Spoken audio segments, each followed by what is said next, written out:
All right, so first thing we're going to do is call it meeting to order for the Depot Theater. Claudio, if you'd like to step up.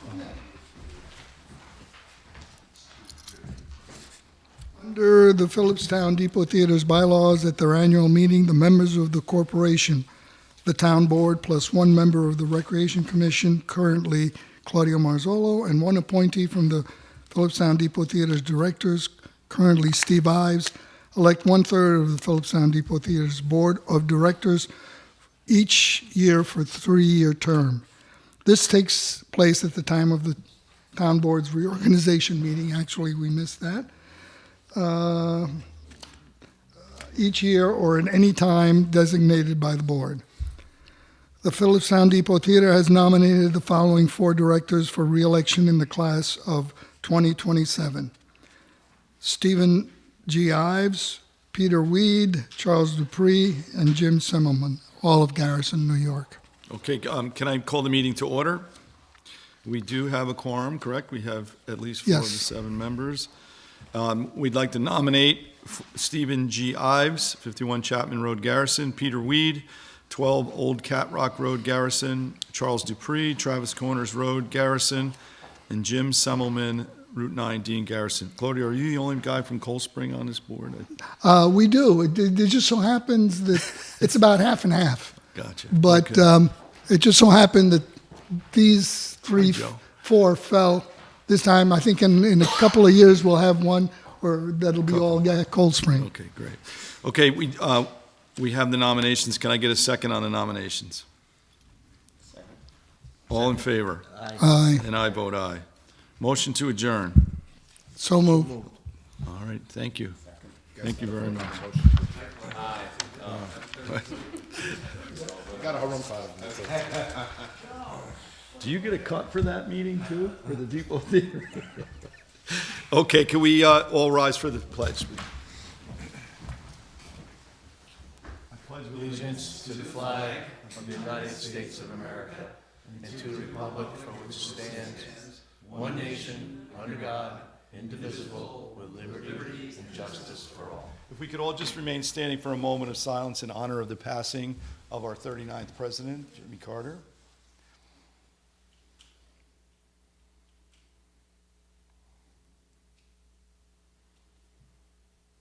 Thank you.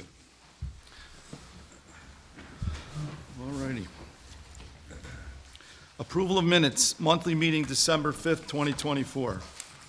So moved. Second. Second. All in favor? Aye. And I vote aye. I don't have a pen, Tara. I lost my pen. It's a good thing you're here. Thank you. I don't have a spare. Philipstown Depot Theater, special meeting December 11th, 2024. So moved. Second. Second. All in favor? Aye. And I vote aye. Year-end meeting December 11th, 2024. So moved. Second. Second. All in favor? Aye. And I vote aye. Special meeting December 18th, 2024. So moved. Second. Second. All in favor? Aye. And I vote aye. Thank you. Committee reports. Conservation Board. Conservation Board met on December 10th. There were 2 items of business. One was a memo that the Conservation Board sent to the Planning Board regarding an old piece of business, Vasta, and the development on Upland Drive and Ridge Road. Conservation Board made known in that memo that their opinion is that before this project goes before more Philipstown boards, that the outstanding violations involved with the property should be corrected.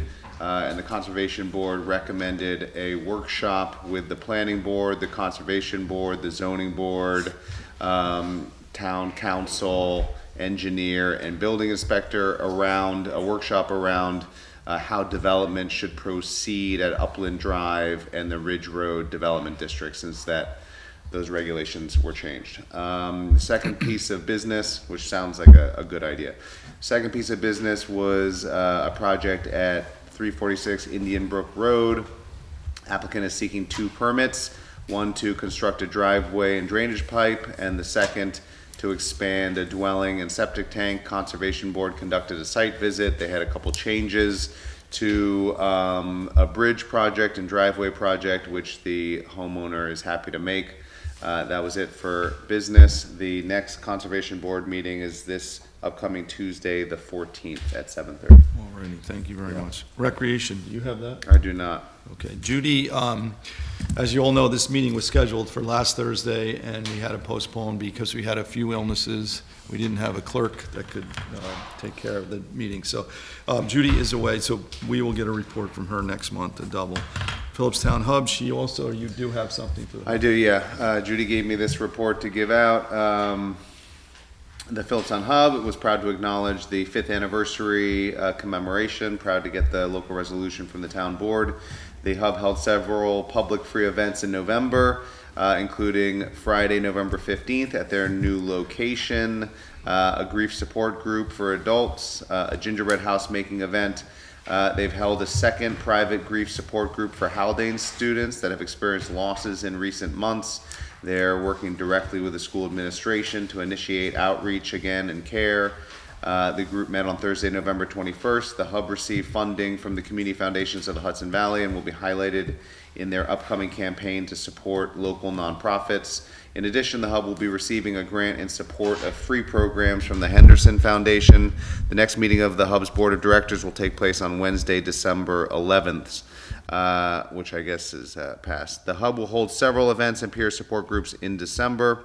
Regarding care coordination in fiscal year 2024-2025, the Hub has made 386 contacts. The total for the current fiscal year to date is 1,856 contacts. And a personal note from Semra Urson, the executive director. I cannot begin to thank you enough. You guys, the town, are an amazing resource, and I'm so grateful for your guidance and recommendations. The Google searches and local social media pages were definitely the wrong way to go about this. I honestly do not know what I would have done if I had not been referred to you by a friend. I see that's not a quote from the executive director, but someone who had gotten Hub services. That's the report back from the Hub. Thank you. Yeah. Thank you to the Hub.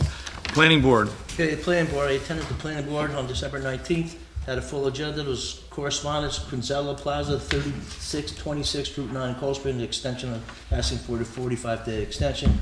Also, the Conservation Board ran to the planning board. Jason just read that, so I'm not going to read that again, but I did have that in the report. Basically, it's exactly what Jason said.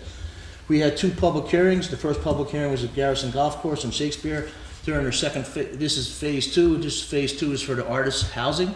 There was 4 or 5 citizens that spoke. The majority of there were a few people had concerns about the amount of water, the amount of space it's going to take, and so forth like that. And also another citizen that I think he was just here earlier, Joe, brought it up that this wasn't a simple just move up the hill type of thing. This is a big project.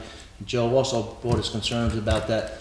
They're really not getting any local contractors to bid on a lot of this work because the project is just too big for local contractors to do, unfortunately. Another person mentioned that they believe that this space, this artisan housing, really should be part of the profit part of the space because they are going to use it as Airbnbs when they're not using it for artist housing. So I think that was a good concern. I think it's something that we need to look into.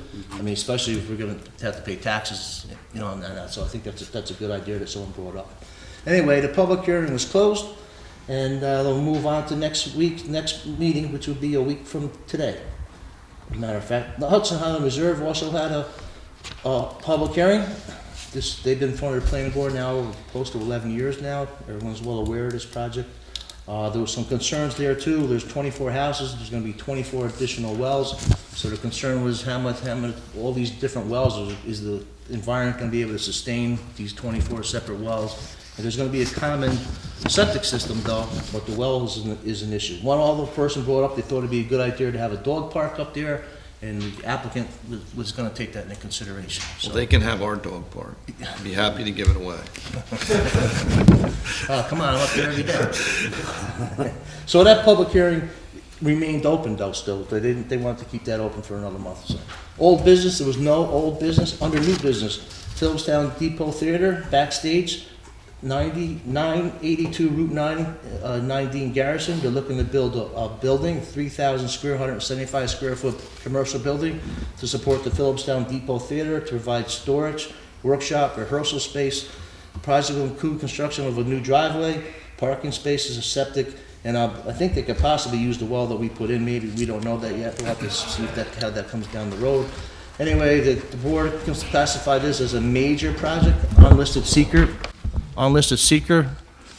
action as well. And there was a site visit this past Sunday at 10:30. I was not able to make that site visit, but also they did all the referrals as they always do, county planning, firehouse, and so forth like that. There's one issue here regarding this.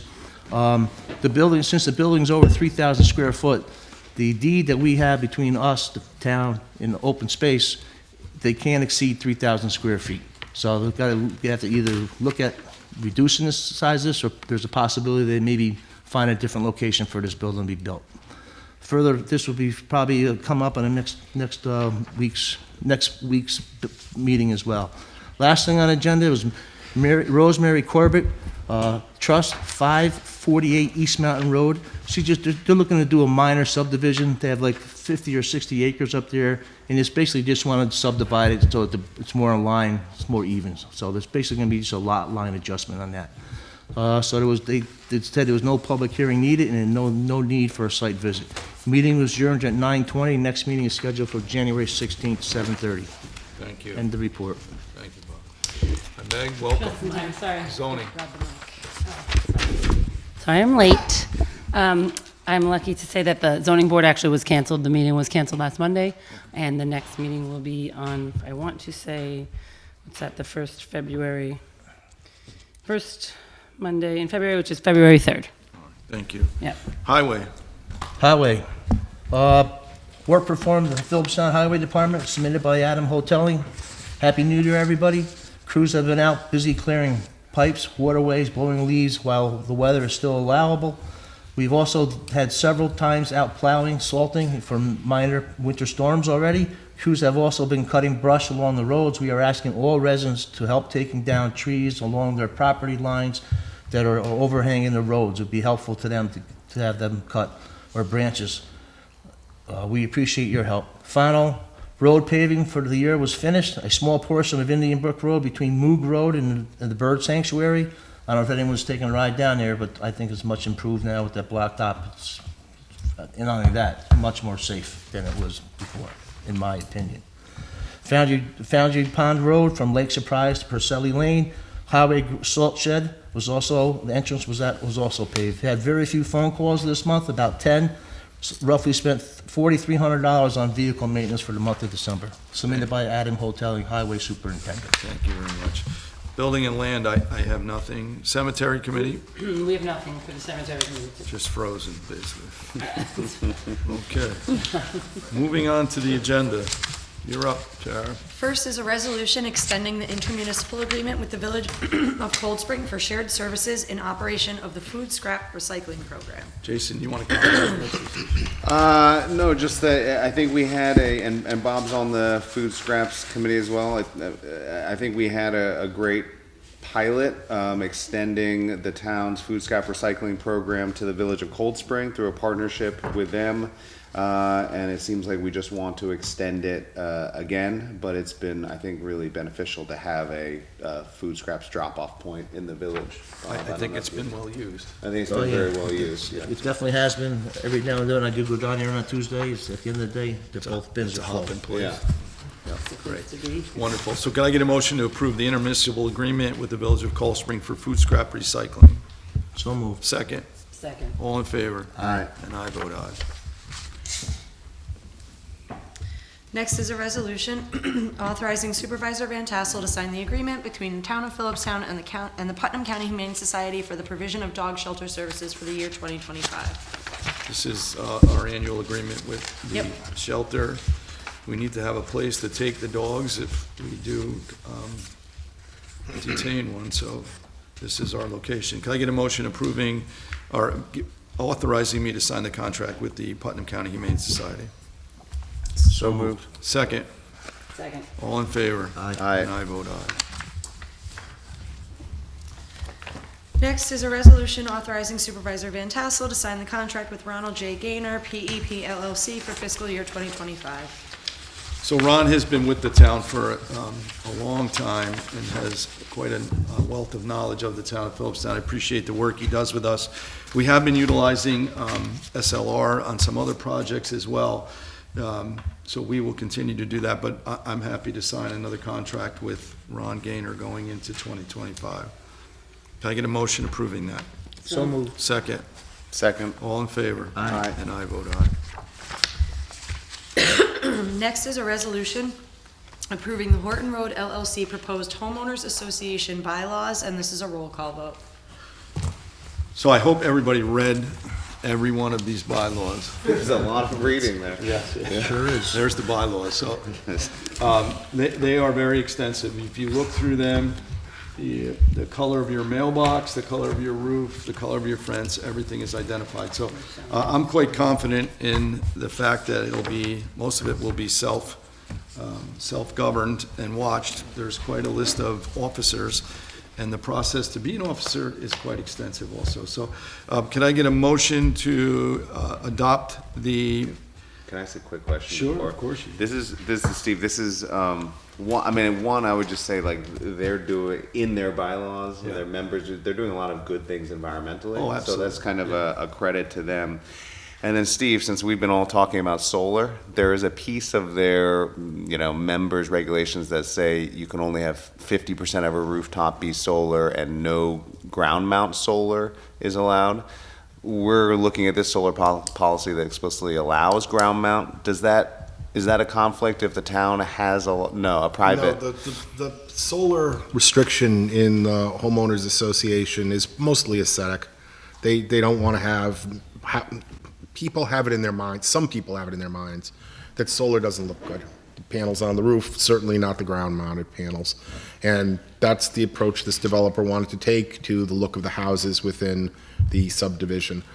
The reason this board is reviewing this HOA is because you're going to be holding the conservation easement, and the HOA is supposed to be the entity policing the initial compliance with the requirements of the conservation easement. You will be inspecting it to make sure of that as well, but day-to-day things they're supposed to be taken care of.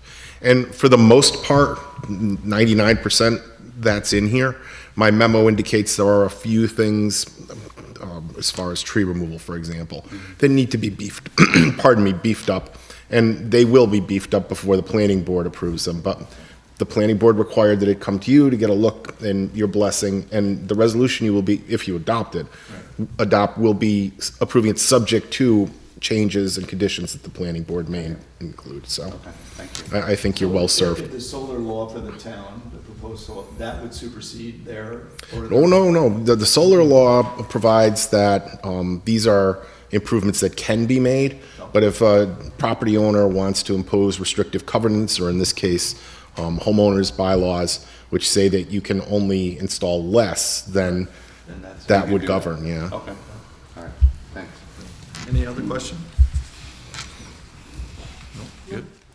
Okay, can I get a motion adopting the Hudson Highland Reserve Homeowners Association bylaws? Well, no, it's a resolution approving the bylaws. You're not adopting them. Approving. So moved. Second. Second. Roll call vote. Councilman Angel. Aye. Councilman Flaherty. Aye. Councilwoman Cotter. And I vote aye. Thank you.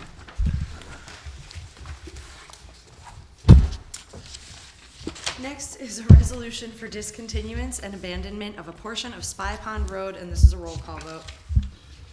So, Continental Village is here represented by their attorney. If you'd like to just give a brief description as to, Sure. I'm Ian MacDonald. I'm an attorney with Mackey, Butts & Will, and I have with me Richard Paubst, who's the president of Continental Village Volunteer Fire Department. There is a portion of the firehouse that encroaches on the right-of-way of Spy Pond Road. We've determined, and I've spoken to town attorney, way to resolve this is for the town to convey that portion of Spy Pond Road to the fire company. correct.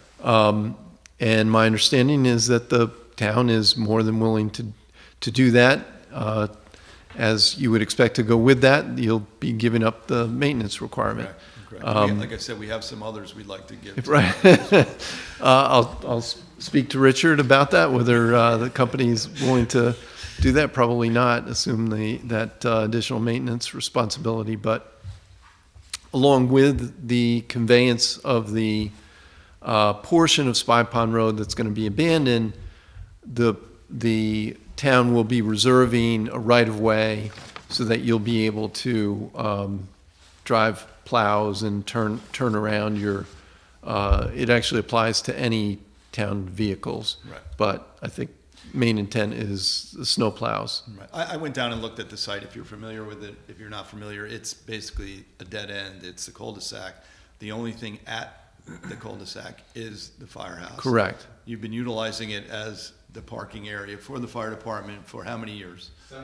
75. Yeah. So I didn't even know we were still owners of that property. We didn't know it until you went to add that little vestibule to the front of the building that it was actually in the town. Right. You wouldn't necessarily know driving up there that is actually a town road. There is one other, like a gatehouse as you come in, right before you get to the firehouse.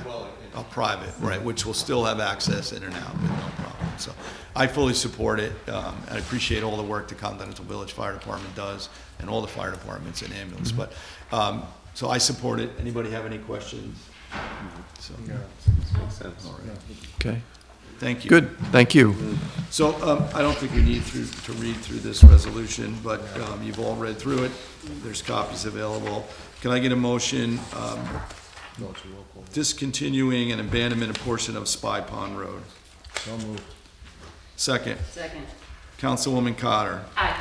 Councilman Flaherty. Aye. Councilman Angel. Aye. Judy's absent, and I vote aye. Thank you very much. Thank you, gentlemen.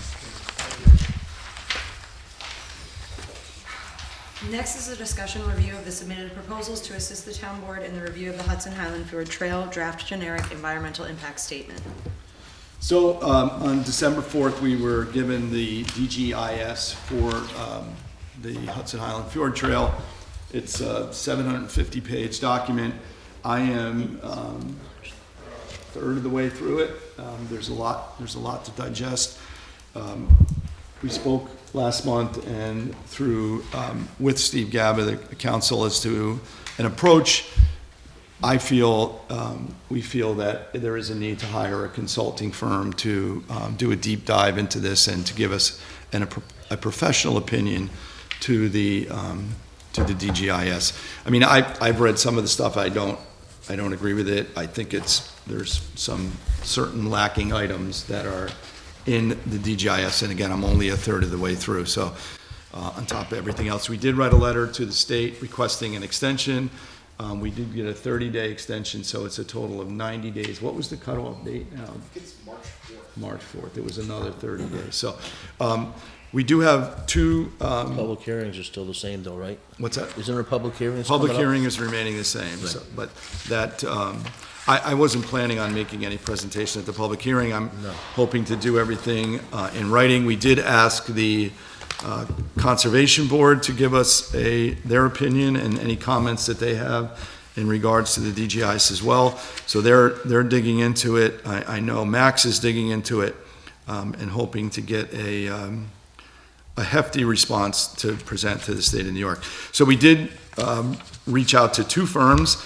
Quite a few of the firms that we normally use cannot be utilized because of their association with HHFT. So actually Tim Miller Associates, which is a local firm that's right outside the gate of the proposed gate of Fjord, is one. And then we have Nelson, Pope, and Voorhees, and they're out of Rockland County, I believe. So the presentations, I spoke to them, to Nelson, Pope, and Voorhees.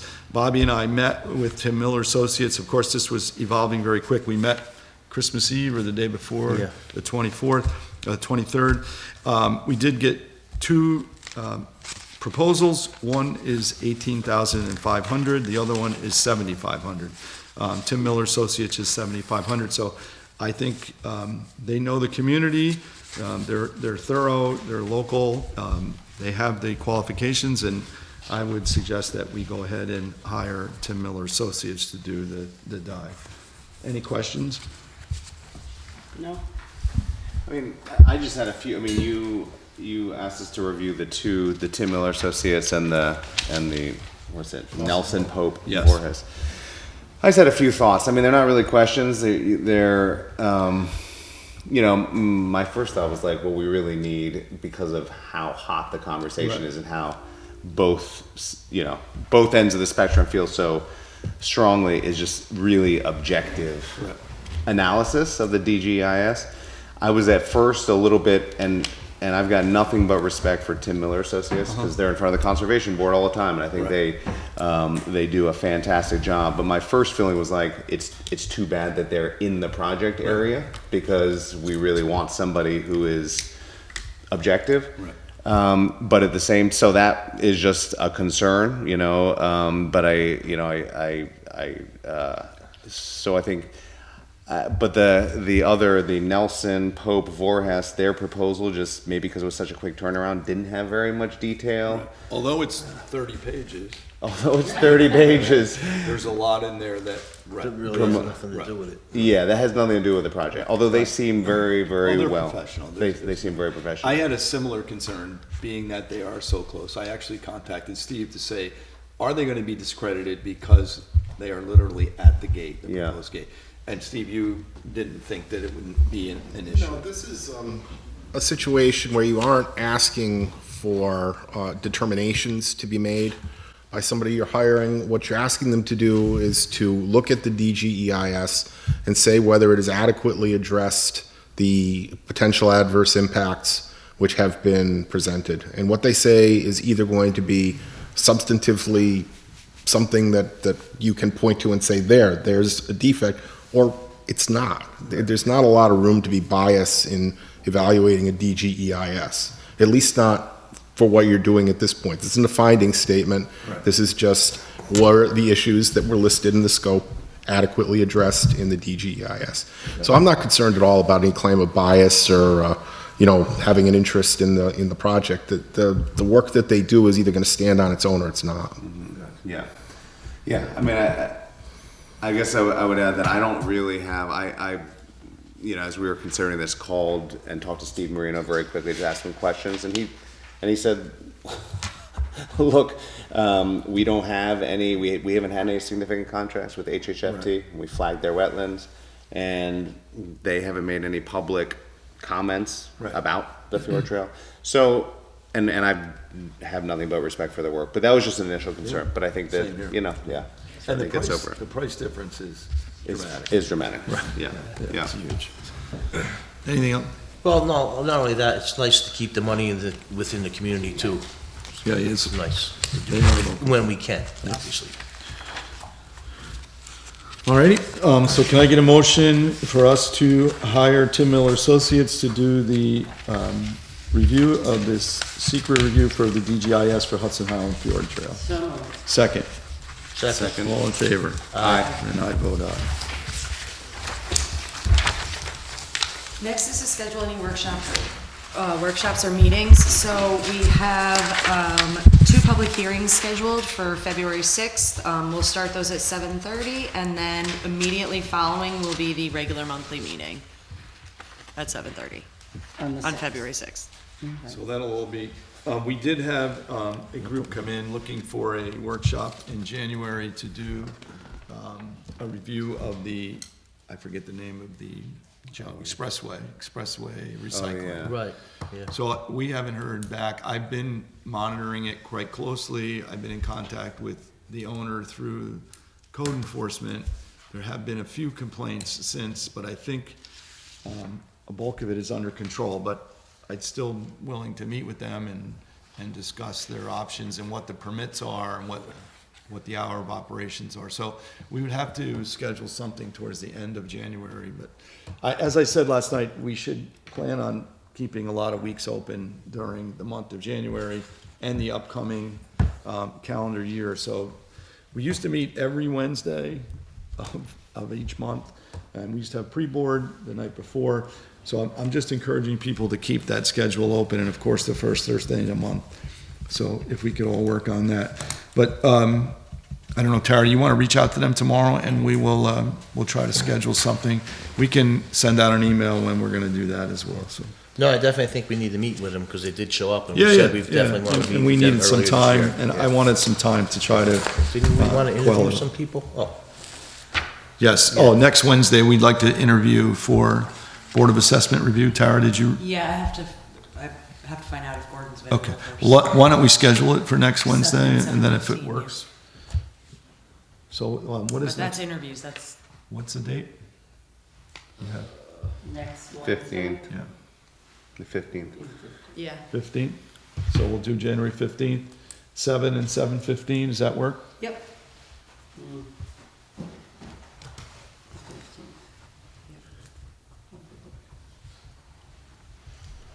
All right. Good? Next, sorry. Next up, we have the Code Enforcement Monthly Report, and this is for December 2024. Total fees collected, $33,361.38. There were 21 total permits issued, 3 additions, alterations, or repairs to residential buildings. There were 18 all other permits, 19 certificates of occupancy, 2 stop work orders issued, 2 inspections of public assembly, 3 inspections of commercial occupancies, and the code enforcement officer would just like to wish everyone best wishes for the new year. Thank you. Anything from the audience? Joe, how are you? Come on up to the mic, please. You need no introduction, that's for sure. Happy New Year. Same to you. I don't know what the protocol is here because I feel like I'm a little bit here after the horse got out of the barn, but it was December and there was a lot going on. But before I say anything, I would like to say some of my closest friends are actors. Okay, I don't have a prejudice against the theater per se, and this project that was introduced to you folks on the 11th and then the planning board on the 19th to put the Depot Theater warehouse on the fields across from the Fish Library is one of the worst ideas I've heard in a long time. And I was shocked to see that, and just in the little bit of research that I've done already, one, I know that the property was donated to the town for use as an athletic field. 2, it's in a residential zone. 3, it's in an agricultural district. 4, it's in the Scenic Protection Overlay District. 5, it's on the Route 9D Scenic Corridor. 6, it exceeds what's allowed in the easement agreement with open space, and it also requires a special permit because of its size. And the special permit requires notice and signs be posted. Now, there was a tour of the site last Sunday, which I was not aware of because there was no notice and no signs posted. So that's something I'll take up with the planning board next week. I think But, they only need to put those signs up if Yeah, there's the a public signs are for hearing. public hearings, That was a not public for hearing. site but they did the visits. tour, That was a site visit. But it's just a site visit Yeah. though. Go ahead, Joe. But anyway, so I would like to on, right. know about the site visit. And the question is, of all the places in this town that you could put this thing, including the fact that this area has been used very successfully for a community operation which grows food, which is given away to people who need it in an agricultural area, that would be superseded for a warehouse. It's not clear to me that there aren't other opportunities, whether it's at the rec center, where the parking lot is in the rec center to the east of that whole flat area, beautiful, parking's there, utilities, or the Hudson Valley Shakespeare megalith, or whatever you want to call it. I mean, I can't imagine, and part of when that was being presented to the town as an asset to the town, I believe there was conversation about, well, the facilities will be available for students, for this, for that. I can't imagine there couldn't be, with the size of that place, that there couldn't be some workaround, that the Depot Theater couldn't be a little brother or some kind of access to that situation, rather than I think really, I walk in that field I'm here 3 days a week, Friday, Saturday, Sunday. I walk across that field. It's a beautiful path up to the so anyway, so there's that. I can address the majority of that with you. If you're done, I'll jump right in. What, in terms of? Address the whole situation about. Oh, I'm almost done. Yep. And then lastly, it said that they would lease the property from the town. I don't know, I'm curious what the value of the lease actually is.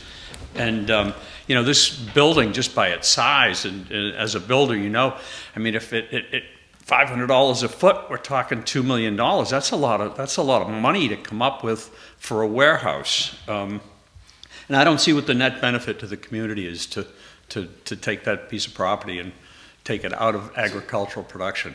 So I'll try to address as many of those questions as I can. So first of all, the property was given to OSI, from OSI to the town. Right. The original agreement, the original reason for the property was for a support building for Depot Theater and two athletic fields. That was in the original plan. So there is a granted right in the OSI easement for a building of a certain size, height, length, and usage in that agreement. So the building that's proposed, and I agree with you, it's too big. It's a 66-seat theater. I think the support building should correspond to the size of that. So there is the possibility of reducing the size, bringing it into conformity with that, but the usage in the agreement was for storage and storage only. So a lot of this support building, the purpose is set building. They want to do rehearsals and they want to do training, theater training. So I did meet with them a year and a half ago. We discussed this building. It wasn't remotely the size of what was designed.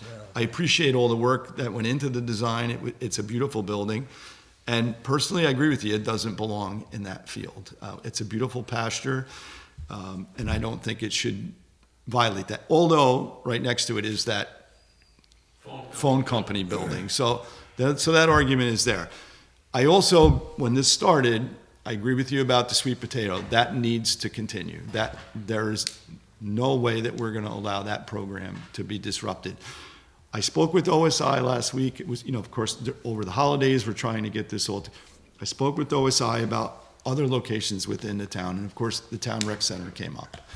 And as you've pointed out, there's parking, there's municipal water, there's a sewer system, there's a lot of the things that would have to be put into the cost at the other location. And of course, it would be less disruptive there than it would be in that field. So as of today, we have a meeting scheduled for next week with the Depot Theater Group and OSI to pursue relocating the building to the recreation center. So that's where we are currently. I mean, I'm sorry, but it just seemed to me like it was happening very quickly. Well, there is some reasoning for the permitting process. It's to get into a grant. There's a grant possibility. So there's a lot more to it that was pushing the pace. I think the pace has been calmed at this point, and I think I'm confident in saying that the building will be at the recreation center. Yeah. And I still think the scale of it needs to be reduced. But some of the scale of the project, in their defense, was for support for the fields. So there was storage area for equipment for the fields. There was bathrooms that were going to be accessible for the field. And then it was, I think, a concession area, which would be for the field. We still need to get the one at the town park. So, and I did address that today with the rec director. With the completion of the, potential completion of the Hudson Highland Reserve, there is a sum of money that would go to recreation use. Right. And my thought is to finally get that pavilion done. I mean, it's so close, and it'll bring such value to that piece of property. And instead of porta-johns, there'll be proper bathrooms and there's a whole list of things. And it's there. I mean, we need to complete it. Well, and in researching this, I had to go into my files, and it was 13 years ago we had the field studies done. Yeah.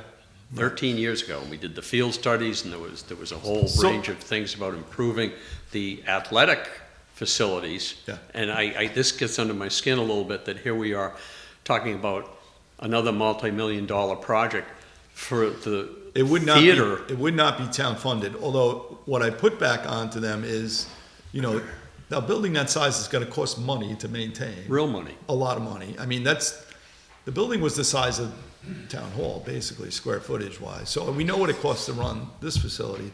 My other concern was on that piece of property is if, I don't expect anything to happen with the Depot Theater Group, but if at some point it were to fail, what would we repurpose that building for on that pasture? Right. Whereas if, at least if it's at the recreation center, there's other uses that we could, you know, put into that building. So, it'd be pickleball courts Yeah. everywhere. Well, and while the town's not paying for it, there's a finite amount of resources within the community Yeah. to come up with payments outside of tax revenue to fund different things, and it feels to me, as someone that's always been very interested in the fields and the athletic opportunities for kids Sure. in the town, that is like such a low priority, and everything seems to Well, go. there is space on that parcel for 2 athletic fields and a reasonably, I think it was a 3,000 square foot building. Yeah. It's all laid out, it's in the site plan, which was approved by OSI.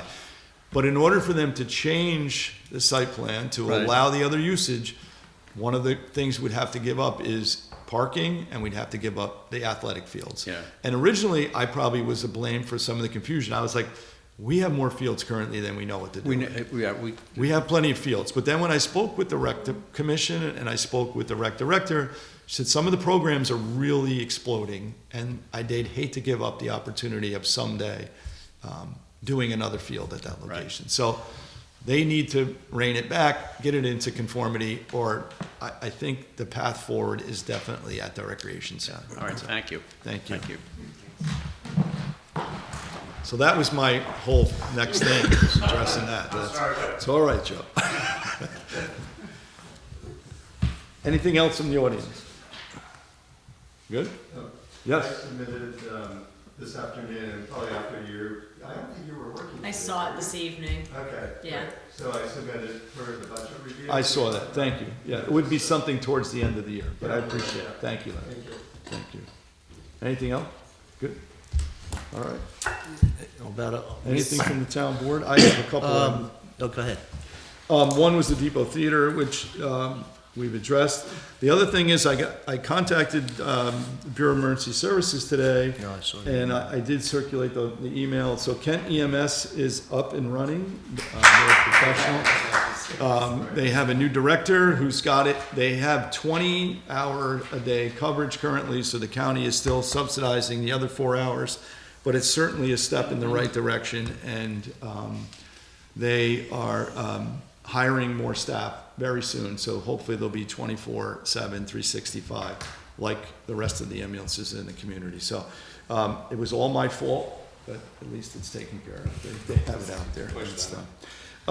And then the Conservation Board, I said, is reviewing the DGIS. I am like a third of the way through it myself, and hopefully we'll get to the rest of it this weekend.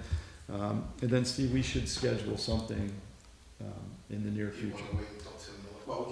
Yeah, we should, right.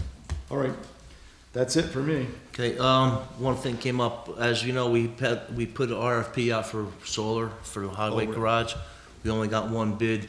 Jason and I were talking, we'll talk, see if it's feasible to extend that for another 2 weeks to see if we can get any other bids.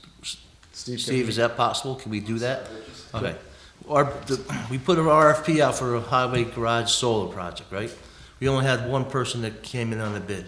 So can we extend it another 2 weeks to reach out to it? You really have to reject all bids and then republish the RFP. Yeah. Do you have a problem with doing that? I mean, Well, the only concern I have with that is that Martha has, maybe I'm totally wrong here, I thought Martha had a finite date in February that it needed to be approved by. Yeah, I mean, I think our hope was the one bid that we got came in higher, significantly higher than other estimates and higher than the grant that we So had, that's a problem. to which begin is a problem. Martha was looking into other ways to borrow money from the other grants, but, so I guess the question would be, Bob, I mean, that's a problem. We only got one RFP and it's significantly higher than the grant money we had to pay for the project. Would the worry be that if we rejected the bid, but we talked to them and said, look, they came in higher than their estimate, it's more than we have as a grant, is there any way they can shave off what they did, Well- see if we get another bid? If they're the sole bidder, there's no reason you can say, look, either you come down or we're gonna reject it. We're gonna reject all of them. Sharpen your pencil or it's all. No, over. if there's only one bidder, you can absolutely do But it. that doesn't allow us to open it up and see if it would be nice to, on a project this size, to get a second bid to compare it to, as opposed to just one really high bid. What's the time frame you're looking at to? Well, I could be totally wrong, but Martha said she needed to be approved in February, right? Why don't we, you guys reach out to Martha, reach out to the contractor, and if we have to reject, if we can't pull money out of somewhere. I mean, Yeah. So we have to reject the bids anyway and rebid well, it. they could scale back the amount of solar panels on there to make it fit the budget. I'm Yeah. just saying, that's a possibility, you know, because Why don't you guys right now, reach okay, out to all them? right. And then Well, we'll meet again next week, we can approve it next week. Can I ask one question, just because the timeline is so tight in keeping with February, if we do reject all bids, Steve, is that just a procedural thing? We reject all bids, we go back to the person that submitted a bid and tell them why, ask them to resubmit again, they've got 2 weeks, it's open, is that a big deal to reject bids and? Not at all, not at all. In fact, there's no set time frame for an RFP. If you wanna make it 5 days, you can make it 5 days. turn it around The in 5 idea is to just have enough time for people to be aware that you're accepting bids and put together a bid package for you. So 10 is about the shortest I've ever seen, but if you wanted to, like I say, you could make it less than that if that's what you need to do. And there's no reason you can't reach out to vendors and solicit bids on an RFP. It's not some. No, thing you just publish I and did, it's and meant to Jason be. did as well, and we only got the one back. I mean, I reached out to 2, Jason reached out to 2, we only got the one. And the one we got back was the same company that did the rec center. All right, so why don't we schedule to discuss it again next Wednesday? You guys can formulate a plan and you can reach out to Martha and then next Wednesday we can make it. Do we have to, does there have to be any formal action to reject a bid? Yeah, you adopt a resolution rejecting the bids Okay. and saying that you're gonna rebid or saying just not doing anything and then nothing happens, you know? So we'd have to pass a resolution. Yeah, I can send a resolution to Tara easily enough on that. All right, let's, So we'll do that let's next- touch base with Martha tomorrow and see exactly when that deadline is, because that's Okay. the big factor. Okay. If there's a rush. And then maybe they can just scale back the size. Yeah, it's To possible. fit the budget. You know, Yeah. when we first had a conversation with them, I told them make it as big as you possibly can. Right, 'cause, Yeah. of course, shoot you for know, the works. Yeah. Okay. All right. Anything else in the town board? No, not for me. So we have 4 vacancies. Board of Assessment Review, we're interviewing 2 candidates. We have 2 applicants. We have 1 on the Conservation Board and 2 on the Rec Commission. So let's get out there and rattle some cages and see if we can turn some people loose. Approval of vouchers, general. so moved, Second. Second, All in favor? Aye. And I vote aye. Highway, so moved. second. second, All in favor? Aye. And I vote aye. Continental Village Park District, so moved. second. Second. All in favor? Aye. And I vote aye. Continental Village Water District, So moved. second. Second. All in favor? Aye. And I vote aye. Motion to adjourn. So moved. Thank you very much.